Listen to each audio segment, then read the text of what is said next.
У залі «Аншлаг» тема вострая – питання розміркування видачі і використання двохбакових транзитних дозволів, без яких грузоперевозчики не можуть осуществлять проезд по території заміжної держави.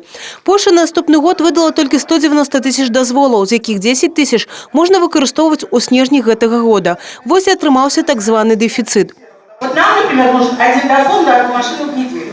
Крупная фирма, большая фирма, они не ездят в Польшу, они едут в Европу, потом в Россию. Не хватает одного дозвола, тем более транзитного, или даже ниже, чтобы сделать этот круг. И все те дозволы, что вы распределили, конечно, они заберут. Они заберут и будут стараться их выездить. Но они забрали наши дозволы. У новій системі, яка використовується під час розміркування дозволу, улічується шераг факторів.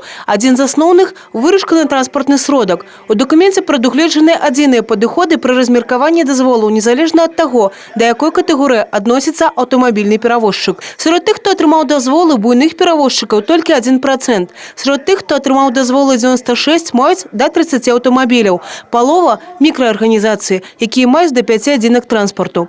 Не всі представники бізнесу лічать це справедливым. Заявились и пропановы звернуться в администрацию президента. На рынку транспортных послуг Александр Карпук не первый год, но с встречу пришел со своим питанием. Мы получили разрешение, но получили недостаточно.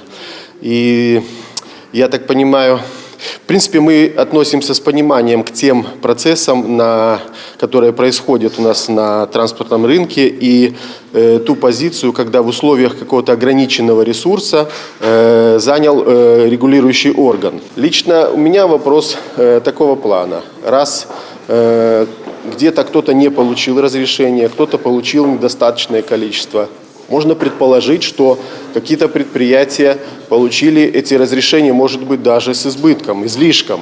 И в связи с этим у меня вопрос к регулирующему органу, как будет осуществляться постконтроль.